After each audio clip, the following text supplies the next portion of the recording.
Welcome everybody to another video. Glad you guys are here.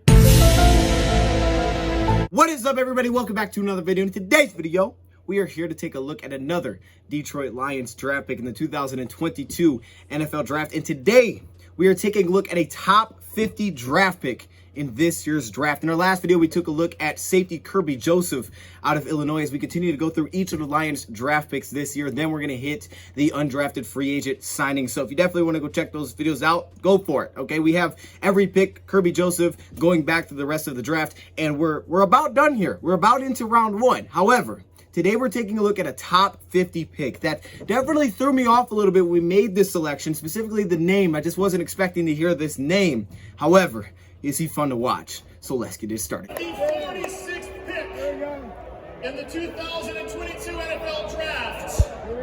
The Detroit Lions select Josh Paschal. Welcome everybody to another video. Glad you guys are here. We're back with another draft video, man. I've really enjoyed doing this series, and we have a couple picks left, including this one, until we close it out on this year's draft. In these videos, we go through, we talk about what the role could be for the player this season, what the future outlook will be. We break down some of his film. We just have a lot of fun. Talk about the production, the athleticism, what we think about the player, all those types of things. We do it in these videos. So they're a little bit longer, but it's very fun to go back, rewatch these players, do a nice little breakdown now that they are Detroit Lions. And today, as I said, we're in the top 50 of this year's draft. We're taking a look at pick number 46. You guys saw the intro. Josh Paschal from Kentucky. Now, I don't want to say his name wrong. It may be pronounced Pascal, so I apologize if I pronounced that wrong. I'll just stick with Josh, the defensive lineman out of Kentucky. Let me not put him into a box and say defensive end or edge. Defensive lineman out of Kentucky. That's what I'll call him because, man, he has played everywhere along that defensive line. This pick was acquired via trade. This went down when the Detroit Lions decided to move up in the first round, which we'll talk about in our next video. That's the next player we have. But because of that, they originally had pick number 34, but they moved that pick back to pick number 46 with the Minnesota Vikings. Before we get into the production, the measurements, we get into the film, let's first talk a little bit about the background of Josh. So this is a four-star recruit coming out of high school that chose Kentucky over schools like Maryland, Notre Dame. I bring up Maryland because his high school was in Maryland. He was one of the top recruits in the nation as a four-star at the defensive end position. And we've heard one thing from Brad Holmes that he's raved about the players' intangibles, the character of their player, kind of what he's gone through. And they said the more that they've learned about this player, with their scouts that are out there in Kentucky, they've all got on board. It's like, hey, we're good with drafting this player. They have way more information than I can get from just searching this up online. I mean, they got scouts there talking to coaches, all of those type of things. They probably know who's routine, all of those things. But just from searching it up online, just from going through a little bit of the background of Josh, you see the things that he's achieved, the things that he's accomplished at Kentucky, as well as, unfortunately, some of the things that he's had to go through, which has led him to where he is now. I'm sure you've heard it before. This was the only three-time captain in Kentucky football history. You've probably heard it, but yes, that is the case. And it's not like every single season he was dominant in terms of production. He was good for those 3 seasons as the team captain, but also some of the things that he had to go through, fight through off the field, and then to be voted as a team captain 3 straight times is really darn impressive considering no one has done that in Kentucky football history. Now, unfortunately, what did he have to go throughout the field? He was diagnosed with a form of skin cancer. It showed up on his right foot where he said it was kind of like a stinging sensation, which caused him to have 3 surgeries and also take treatment for 12 months, once a month, to reduce the chances of it coming back. But what's so impressive is that when he was diagnosed with this in 2018, his sophomore season, he actually returned at the end of that season. He made one very big tackle that forced a punt that year. He returned, though, that season, which is just crazy to me. That moves you on to 2019. The guy really didn't miss time going beyond that. I mean, he missed a game in 2022, and I believe it was called the Citrus Bowl to a groin injury, but he was basically an Ironman at that point. In this past season, he broke out statistically, but he's also done some things off the field there as well. First off, after the 2021 season, he was given the Jason Witten Collegiate Man of the Year Award, which is kind of the excellence and the leadership off the field. This is an SEC academic, honor roll student, the Dean's List student, named one of 3 representatives for the Kentucky Football Leadership Council, at peaceful walks, player demonstrations, at camps. So this was a player that did a lot off the field. I'm sure there's a lot more than that the Lions know about than I do, but it's just that kind of character that we're talking about here with Josh. And it does show up on the film for sure, like that kind of, competitor that he is. This is what he said about the melanoma situation. He said, I learned a lot throughout that whole time. I I learned not to take only this game, but life for granted. To take every day and every moment as a blessing, no matter if it's going out there on the practice field or if it's just waking up in the morning. Everything is a blessing. I'm beyond blessed to be in the current position that I'm in now. And I feel like everything came full circle. I'm beyond blessed to be a Lion. So that's what he said. And this past year, statistically, this is a great segue, he took off last season. I mean, his numbers were incredible, and it really started to seem to click where you had a guy that was inconsistent a little bit before that, definitely wouldn't have been this high of a pick, but this past year he was great. Playing in 12 games, according to Pro Football Reference, he had 52 total tackles, 15 tackles for loss, 5 sacks, as well as 1 forced fumble. I do need to throw it out there that in 2020 he did have a pick that went for 76 yards on a screen, so I do need to throw that out there. Had 28 hurries according to Pro Football Focus, as well as a 16.3% pass rush win rate and a 12.4% run stop win rate, which led to Power-5. I'm serious. The very first game I watched this player, I was like, hey, this might be my favorite pick. Like it didn't take very long at all. Now, I'm not going to say that because I've liked a lot of these picks. Malcolm Rodriguez, I like the late picks we got. I love the fact that we got Hutch and Jameson. I like this draft. But this pick, oh my goodness, it took no time at all for me to be like, oh my gosh, this is amazing that we got this player. And like I said, it did throw me off a little bit because I wasn't expecting this name. Now, I did hope that the Lions would address the defensive line again. I think I had predicted us taking Mathis, which is funny because he went like the very next pick after our pick. He went to Washington.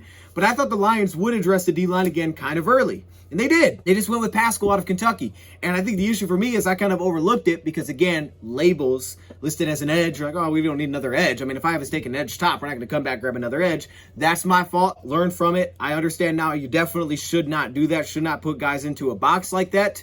But when you watch him, my goodness, he is fun to watch. So we're going to get to that. But before we do that, let's first also take a look at his measurables. Okay, this is a player that came in listed at 6'2.5", 268 pounds. Now, I've heard he was weighing about 10 more pounds during the season. I don't know. I'm sure it fluctuated throughout the year. I'm sure he could play at that size though for the Lions. I'm sure it'll fluctuate for the Lions depending on what role they ask of him. Are they going to ask him to play as a defensive end? Well, yeah, he could probably be a little bit lighter. They're going to ask him to play more inside. They may want him a little bit bigger, maybe around the 278 that people had him listed at during last season. Wait, no matter what weight he was at last season, he looked good when he was on the field. Okay, now in terms of some of these scores, the testing scores that he put up, these are extremely impressive. I want you to just put this into context because we just did the Kirby Joseph video, and I just want you to really think about this for a second. So this guy put up a 37.5-inch vertical and a 10.3 broad jump. Now, just to kind of put that in perspective, okay, that's incredible. It's one of the best at the positions. His combine scores was listed up there with who? Aiden Hutchinson. It was Aiden Hutchinson who killed the combine in terms of agility, all of those type of scores aside from the 40 time, which is actually similar to Josh Paschal's 40 time, but he killed it across the board. He was incredible testing. His numbers were incredible, but to put those numbers into context, Kirby Joseph had a 38.5-inch vertical. So he had 1 more inch and the exact same broad jump. Now, we're talking about a guy that's coming in listed at 270 versus 203. We're talking about a safety versus a defensive lineman. 4.77 which is above average for his position. It's actually good for his positional group. I'm not too worried about the 40, especially from a guy I think he's going to be on the defensive line a lot. However, what does stick out here is his 10-yard split. His 10-yard split of a 1.57 is actually just 0.01 seconds slower than Kayvon, who had a 1.56, and it's actually 0.04 seconds faster than Hutchinson, who's listed at a 1.61.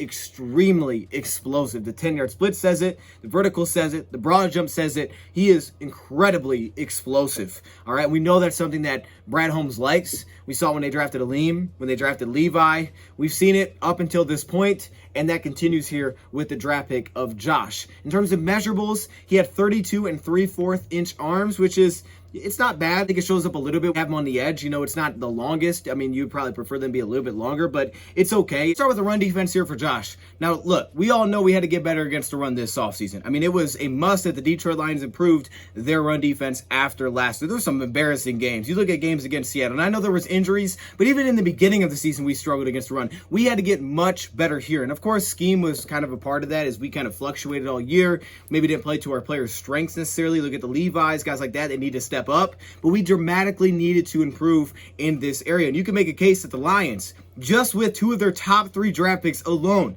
very much so improved their run defense this offseason. I mean, I'm not going to say they're going to be great.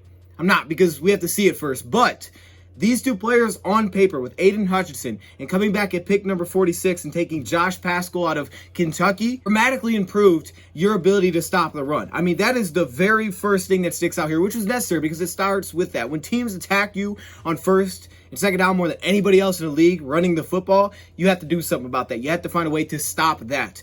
And the Detroit Lions have at least taken the efforts to do so. He is an outstanding run defender. The stats say you saw the run stop win rate leading the Power-5. I mean, of course, that just says it in numbers alone. But when you watch him as a run defender, it's no fluke. And what's cool is that we talk about versatility, lining up at different spots, how he can be effective, and really everywhere along defense line, which we're going to talk about as a run defender, but also the fact that he can play in different fronts. You could ask him to stack and shed, or he can shoot gaps, get downhill. First off, the explosiveness off the line. Now, the 10-yard split says it. The explosiveness in terms of testing numbers say it, but when you watch him on film, the way that he just jumps off the line of scrimmage, which also shows up in pass rush, while staying and keeping his pad level low. Then you tie that with the balance. This a lot stems from, again, staying low off the line of scrimmage. This is huge because you need to stay low to keep a really good base. And naturally, what's great for him is being at 6'2.5". It's not like a guy, I really like Logan Hall coming out, right? He's 6'6". That can lead to leverage issues, right? You really have to work to sink to get under pads. When you're 6'2.5", most linemen are much taller than that. Most linemen are at least 6'5", 6'6". I mean, most are like 6'7". Let's be real here. Most are huge. He's naturally under pads right off the snap. That doesn't mean that every short defensive lineman is going to have success because we don't see that. That's not the case. It works in his favor, but then you also have to be able to have really good strength, great lower body strength, the ability to get off of blocks, shed off of blocks, be explosive. You have to have these other traits. Otherwise, this can really show up as an issue, and it's not an issue for him. It actually uses as a benefit because he keeps extremely good balance. As a backside run defender, right? When the ball is ran away from him, when he's more in a pursuit situation, is of course that get off is extremely beneficial. If you're running a zone blocking scheme against him where he has an opportunity to shoot through offensive linemen, that get off shows up big time for his ability to really split offensive linemen immediately off the snap. It also shows up when you talk about pulling offensive linemen away from where he is. So if he's lined up over a guard, you pull that guard, immediately recognize that and jumps that lane where the offensive linemen are trying to slide over and pick that back up. He is shot through a cannon and he has that burst and explosion that leads to power. And he has very heavy hands that are very quick and reactionary as well, but very heavy hands. And when he gets that speed and he's able to transition that into power, especially if an offensive lineman does not have a strong base under them, and this shows up in pass protection as well, we'll talk about it, but he has very heavy hands and he can just run through guys. He catches offensive linemen off guard all the time. But off the backside, you see some of that explosiveness, the first step ability to get into the backfield, to play the run that way, and then it's about the relentlessness, it's about the motor, it's about the effort. He is urgent all the time against the run. That's what I wrote, all the time. Anytime it's a run play, he is urgent to make a play on the backfield. And this can be in pursuit, but also when it's ran towards him, you have absolutely no shot blocking with a tight end or a receiver. And this is something that also showed up with Hutchinson because it was like anytime they put a tight end on him, he's usually just running the tight end over or driving him into the play. You have no shot blocking this guy with a tight end or a wide receiver. So don't even try it. Don't try to line him up against him. The highest level of disrespect for Josh is to put that kind of guy and expect him to block him. It's just there's no chance whatsoever. There have been plays where he's completely plowed that guy into the running back. I've seen him lift up, and I'm not even kidding here. I've seen him lift up, I think it was a tight end. He lifted up the tight end off of his feet into the running back. Strength against those guys is just unfair. Literally tackles a running back with the tight end. Everybody is being asked to stack and shed, but watch how low he comes off the line of scrimmage. Very explosive, gets his hands on very early and tight on the shoulders, and right now he's just controlling him, moving him to see the back, and once he's behind him, he's like, I'm just going to put him into the running back. And when you talk about the ability to then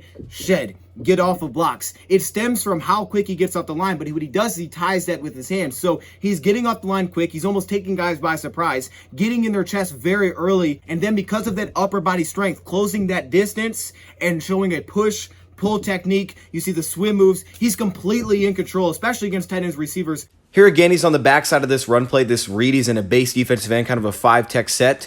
Now, he can be aggressive on some of these runs off the backside, but you do like here on this situation, on this read run play, how he does break down, shuffle, and make sure that he really focuses to contain this edge and still make a play while not diving down on the running back and giving up outside contain completely. So in pursuit, he still gives you something. Now, I think he lacks a couple things here. Good speed. Now, we're going to talk about his vision a little bit more in a second, but here he is on the weak side of the field, like a base defensive end, kind of in a 5 tech. They're going to run this zone that counters away from him, but watch how fast he gets off the line. Here, the right tackle is going to be trying to work towards the second level to wall off this linebacker, but in a normal zone play, this could really throw off the timing with how fast he gets off the line. Issue is they run a misdirection back the other way, and he's unable to make this play. We'll talk about his vision in a second as a run defender. This is a way you can counter a very aggressive defensive end on a play like this. Lacks a little bit of length. His arms aren't short. I don't want to get that and make that try to be a narrative because it's not, but they're not long either. And you saw some attempts where even if he got behind the running back, he couldn't always reach the running back and make the play on the ball carrier because he didn't have the length and necessarily the range. Now, linemen definitely seem to get away with some holding calls. Here he is on the bottom. Again, watch this first step and how quickly he's into this backfield. This is why he's great shooting gaps. Look at little tug, the hold there by the tackle. And also a small little note here is that I thought he was a little bit stiff. Now, this shows up in pretty much every area is that he's a little bit stiff. I thought he was a little bit stiff sometimes when asking him to jump through gaps. I thought he could be a little bit stiff. I think this actually showed up a little bit more in pass protection because he's really darn good with angles, and usually he gets off the line so quickly. His body's smaller so that he can kind of slide his way through a gap. Another thing that I really like with his athleticism, and again, this shows up in pass rush big time, is the sheer amount of ground that he covers with his first step. I know we say first step, and I think a lot of times you're thinking of, well, kind of just that burst off the line, but the amount of distance that he covers with his first step, like seriously, his actual first step in the rep, is kind of incredible. When you run it towards him, a couple small things. I think first off, talking about field awareness, and I think he'd be a little bit tunnel visioned, specifically with things that are happening on the opposite side of the field that may be coming his direction, where he's a little late to see that. A little bit tunnel vision, trying to set the edge and contain.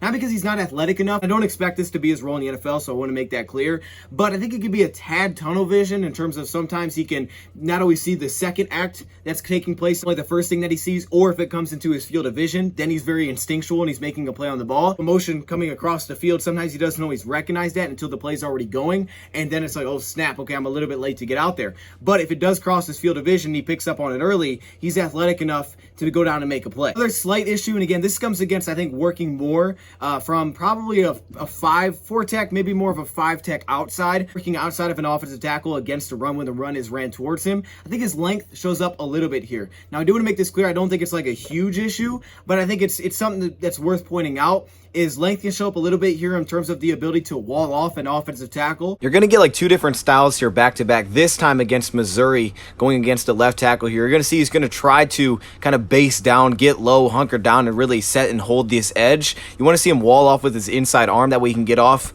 and disengage and make this play a little bit sooner than he does. And this next play against Florida, I think, is what we'll see more of, which is kind of just shooting that gap immediately. So Georgia runs an inside zone on this play, but the running back is forced to bounce it, as on the play side, the linebacker is unblocked. But you can see by the alignment of Josh Paschal here, he's a little bit shaded towards the inside of the play side offensive tackle, the left tackle. So the left guard ends up trying to kind of push him out of the play, push him out to the edge. But you can see how low he plays with his base, how strong he is here against the run. I think this really just shows kind of the balance in the lower body to just fight this off. But then at the same time, watch how his feet, how he starts to square himself to the line of scrimmage, work his outside hand free, and set this edge really well. So when the bounce does happen from the running back, he's right there to make a play. This is really well done. The same things here as well. He plays with a great base, so this helps him a ton in the interior, especially when they try to hit him with double team blocks. Now, I do feel like he's lacking a little bit of mass for double team blocks, and again, this is not like a huge issue, but if you were going to ask him consistently to take on double teams, to two gap consistently, you'd probably prefer putting a little bit more weight on or playing him in a more of an outside role. But again, then the length comes into play a little bit there, so maybe ask him to put on a little more weight to play that kind of technique consistently. But I don't think we're going to do that. Don't believe that'll be the Lions scheme, so I don't think this will show up as much of an issue. But he was also still pretty good against double teams, to what I didn't expect because of his size. I would expect him to struggle a lot more against double teams between the tackles than he did. But again, it comes down to playing with a fantastic base and a lot of power in the lower body, where it was really difficult for people to move him. I know there's different ways to take on pulling offensive linemen. In this LSU game, they're playing more of a stack and shed, and I get that he's trying to hold his lane here, and you see the power to really kind of just absorb the blow here by the guard and allow him not to get to the second level or any kind of movement, but clog that lane. Like about when you run the ball towards him specifically is how well he fills his assignment, how well he fills his gap. We talked about if an offensive lineman pulls, jumping that immediately, but how well he plays his assignment, his run lane. I really don't think teams preferred to run the ball his direction. Here he is on a zone run defense. You can just see how fast his hands are. He's always ready to fill that lane, make a play in the backfield. Here he is in some of a stack and shed situation inside of an offensive tackle. You can see the shed ability from the interior. Again, I think he's going to be more shooting, however, downhill. You ask him to fill one gap, he gets there immediately with ready and fast hands where he can get over the top with a swim move if he doesn't have to stack and shed. He just beats you to the backfield consistently. Here he is showing actually a little bit of flexibility. I know he said I think he's a little stiff, but still some flexibility at the bottom here to split the offensive lineman and make the play on the run. The gaps, how instinctual and how fast you react. So the explosiveness is great, but if you're slow to react to things, you don't know what's coming, that it doesn't really help. But how well when the ball is ran towards him, that he fills his lane, he fills his responsibility, which allows him to be extremely quick to me because he's already quick on the lower body, extremely quick and powerful with his hands.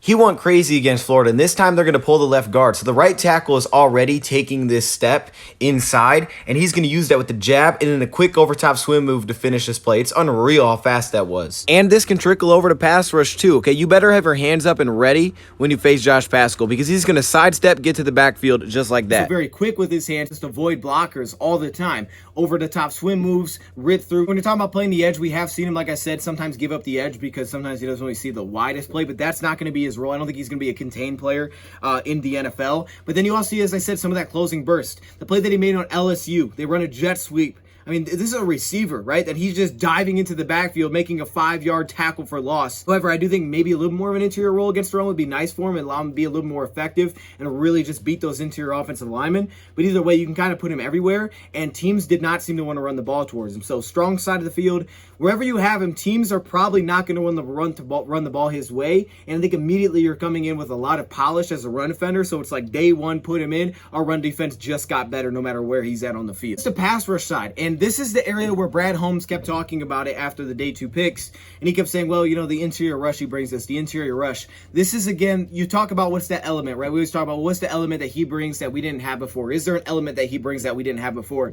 And Josh brings a very massive element that we didn't have before. Not only help in run defense, but the interior pass rush. If you really look at the Lions roster, we didn't have a lot of guys that gave us a ton of interior pass rush. Yes, you can line up a smaller guy in the interior and maybe they can win with quickness, but to consistently win as an interior pass rusher, to be extremely dominant on twist, stunts, opening up other guys, opening up himself, knowing how he wins, we didn't really have a dominant interior rusher. Now, this may be Levi, and it's not like he played every third down for Kentucky. But legitimately, you have a very good interior rusher. And this is something that Michael Brocker is not a great interior rusher. He was on the field way too much on pass downs. That's not at all where he thrives. This guy, while limited in some areas, is a very big issue in the interior. Think about that initial quickness, that first step off the line of scrimmage. The grass that he covers with his first step is incredible. And this is the area where I thought countless times, multiple games, he just seemingly caught offensive linemen off guard with how fast he got on him. There was this play against Chattanooga, against their center, where he was on them like this. His outside to inside stunts are a very big problem for centers here, as he's able to hit these guys at full speed, getting into their chest, catching them off guard. Just the sheer amount of force is crazy. Like a bowling ball as a pass rusher. Here's your bowling ball rep. It's tough to do stuff like this against Josh Paschal. So they're going to pull the guard, slide the center over. He's got no chance to anchor or get a base here. As we said, as soon as he sees that lineman pull out of the spot, he's hitting that gap immediately. Sliding over offensive lineman, no chance. How low he comes off the line and how explosive it is, tied with the kind of power that he packs on that punch. And if he does get any sort of win, if he gets half the defender, if he gets any sort of win early in the rep, his legs don't stop turning and he just keeps pushing and pushing. And even if he's not getting the sacks don't show it. The 28 hurries is pretty darn good. The sacks don't show it, but the amount of disruption that can cause is extremely impressive. There was a play against Missouri where he completely derailed a screenplay that got him off the field. Missouri is looking to set up a screen on this play, and it's okay to allow rushers through a little bit, but this is almost just unnatural how fast he's on the center. Just watch at full speed. I mean, that's insane how fast he is, and he blows this up no chance. This isn't like, I saw this one play where he ran the center. This is a normal occurrence for him to run offensive linemen completely over, put them on their back. It's unreal how fast he gets on. I'm telling you, he catches guys off guard with how fast he is, specifically on twist and stunts when he's not aligned across from them, right? If he's on the outside and he stunts or twists inside and someone passes that off and the guard or center's like, okay, here he goes, now let me get back to where I am, and all of a sudden, bam, you are just rocked by this guy because he's there in a second. And this is where covering that length, that ground, And when he's a different animal when it's a passing situation. When it was a pass down, he's a completely different animal. When it was early downs, right, depending on what they were asking him to do, or they asked him to shoot gas, they asked him to be a little more stack and shed. If he was a little more stack and shed, be a little more patient, right? He may get the first step, hold up, wait, okay, is it a pass? All right, now I'll go to the backfield. When it's obvious pass down, he's a completely different animal. He even showed success off the edge, which we'll talk about. One against Georgia, completely runs over the guy. Now, the right tackle here steps on the right guard's foot, but I'll still give him credit for that because of how fast he gets off the line. He's forcing this right tackle to get this much depth. But this kind of thing where the right guard is occupied by a rusher across from him on this play, he's not set to anchor this type of pass rush that he's going to receive from Josh Paschal on this play. Just look at this. Bam! Runs him over, and then, of course, the effort to chase it down. With that distance that he covers, not only upfield, but laterally as well. He covers so much distance laterally, whereas a stunt twist guy, he is so darn dangerous. I think this rep shows so much potential, but also just a great athlete that this is. Here he is working against the left guard. He shoots upfield initially with his first step, forces this left guard to shoot his hands, and then it's that burst, the agility, the lateral burst to just jump off that inside foot and split half the offensive lineman, then chase down the quarterback while drawing a holding call in the process. That stop and start acceleration is nasty.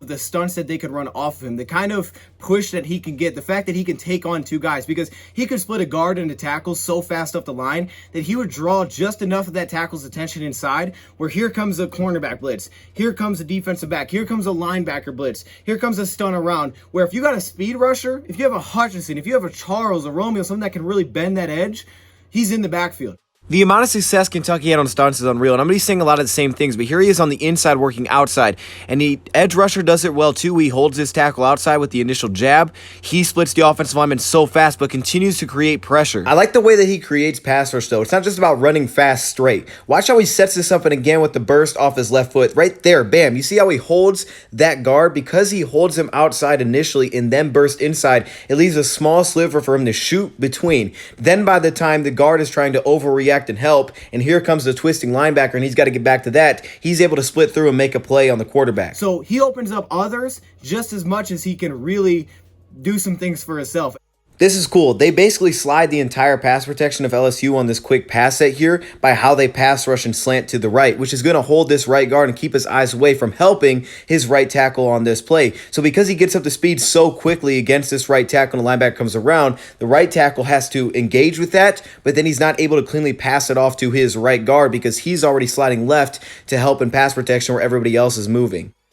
If he gets penetration early, his legs just don't stop it. On this play, left tackle is not even able to slide off and pick up the linebacker who's blitzing behind him because of how fast he's into this. Occupies two, center sees linebacker rush, and then all of a sudden, here comes number 8, the defensive tackle, clean because the center is gone vacated for the sack. I want to play this clip in full speed, but again, he has to set up the guard first. He has to set up with the first couple steps. Then it's that just pop towards the inside, and then the overtop swim move using his outside hand. A little wide here, a little lack of flexibility to split this lineman cleanly, but still pass rush. That is mainly the swim move and a rip through. What he does is that if he gets on you quickly, he uses kind of that backhand when he really closes that distance, his backhand to get over top and swim and just kind of push you through. It's a very clean, very smooth swim move, right? It's very polished. Very important for him to kind of get a sort of a quick win, and it doesn't mean he's like, oh, he blew right by him. That just means getting a step, getting half the man. If he gets half the man, usually he transitions that right into a rip through where he kind of just walks his offensive lineman back to the pocket with a rip through move. So here's a play I was talking about earlier. You can line him head up on a center. Look how fast he's on this center on this play. So he gets on his pads early,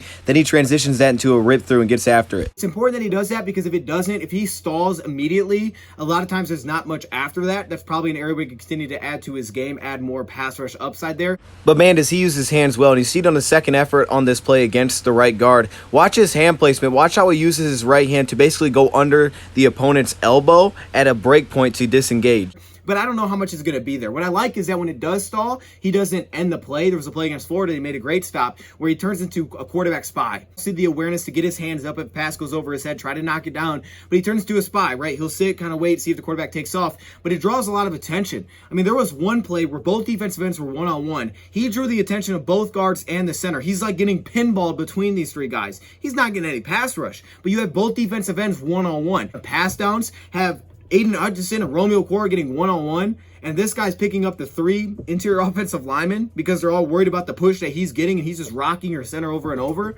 I mean, that's That's all you can ask for from him. Now, when you talk about kind of flexing out a little bit more, working against the edge, beating the edge, things like that, how does he do it? I love is that he knows how he wins. And it's not very, complex. He knows how he wins, and he wins that way. And that's how he does it. Is it limited? Yes, he will be limited in this area, and I assume that's going to be the case in the NFL. But he knows how he wins. Again, he lives and feeds off of oversetting offensive linemen. And this specifically happens against offensive tackles, forcing them to overset. Outside foot of an offensive tackle to kind of overset a little bit and just give him some space to counter back inside with a swim move, a rip through, and use that lateral agility and that lateral length and grasp that he can cover with his first step and then coming back inside. Here against Florida, you got a quick pass set, so they're trying to get the ball out very quickly, but his first step is towards the lineman, gets him to shoot his hands, and then the side step back inside. You can see he's a little bit stiff, but a little bit of pressure. I think he'll be a little bit limited on that edge success as a face-up pass rusher, but this shows the instincts and awareness as a pass rusher. They're going to slide protection left, and watch how he plays this very slow. Just kind of slow plays this on the tackle. Just get to overset just a tad, and then beat him inside. Closing the distance for a swim move, and creating just a little bit of space to attack inside the tackle. He lives off of that ability to force you to overset. The way that he wins on the edge right now, he does win. He can win on the edge. And actually, I thought it was unreal how dominant he was beating Florida. Like I said, he was a different animal. If it was an obvious pass down, he was a completely different guy. They could just put his hands in the dirt and say, hey, we're going to run you as a wide defensive end. You're just going to rush the quarterback. Don't think that's where you want him to do in the NFL. You should have better options. But for Kentucky, this was their guy. I mean, whenever they lost him, it was their guy. There was actually, I think it was the Florida game. He went down with an injury. It was like, man, if there's anybody to lose, they don't want to lose this guy. He's limping off. He comes back in the game for the very last play. It's not that he lacks acceleration or enough burst to win the edge, because he can, and this is where I thought he dominated Florida, because even if he didn't get you to overset, he would attack that corner. He would attack the corner, attack it very hard with good acceleration, good burst. And what he would do a lot of times is just try to transition that into using his inside arm to try to long arm, even though he doesn't have the longest arm, long arm, or push that inside shoulder of the offensive tackle, and then again, turn that into a swim move. In the NFL, I think he'll be less effective working the edge. Not to say he can't get pass rush here. I think he'll be a little bit less effective because what he lacks, he doesn't have that bend around the edge. If he's even, he's not making the sack. He's usually going to slip and fall. He doesn't have that kind of bend to really beat you around the edge consistently. Doesn't have tons of ways to beat you on the edge right now. In college, he could get away with it. He could beat you more often. But I think tackles in the NFL are more often going to just set for the inside, try to take that away, and try to run him out of the pocket. Now, with that being said, he does have the explosiveness and the acceleration to turn that speed into power and bull rush you into the pocket. So he can get off the line quick enough, get you chasing a little bit, turn that into a bull rush and push you back to the pocket. That's very possible. But to consistently win the edge is probably going to be not often. You have to have a very strong anchor against him, but it's not going to be often. So I assume tackles in the NFL will just set a little bit heavier in the inside, and for them, they'll have more of an anchor and the ability to move him out, run him out of the pocket. The awareness on the edge as well. I mean, this shows up. Like, you have a running back leaking to the flat. And if this is a play action, or for some reason it's not a complete, like, okay, rush the quarterback, even if it is, you do see some awareness. Okay, running back leaks out. Maybe I should tag him. Maybe I should get a hand on him, try to slow that down. Maybe I should drop out there. Oh, my initial wind didn't work. Let me slide out there and just take it away for a second, then get back to the quarterback. All right, so you do see that field awareness. Anything that's in his field of vision, he is a very instinctual, intelligent player. It's about seeing the entire field, which I think he can improve a little bit right now, which is tough for a defensive lineman. But he's pretty good at anything hits his field of vision. And then, I know this is a little off topic for a second, but the athleticism. Like, I wasn't expecting to see this dude drop. I know he's a tremendous athlete, but he could drop into coverage as well. Watching this type of play to me is just incredible. So they're going to be running this wide receiver screen at the bottom here, and you're going to see the lineman work to the second level to try to push him out. He just peeks his head around, gets outside, and then just so naturally picks it off and runs it back. Incredible interception in 2020 against that screen pass. But then even in 2021, just the movement skills to drop. I mean, we're talking about 5, 10, 15 yards into coverage. He almost had a pass breakup on a wheel route 15 yards down the field. Just natural. Okay, put my arm up. Try to knock it down. Like, those kind of instincts on the fly.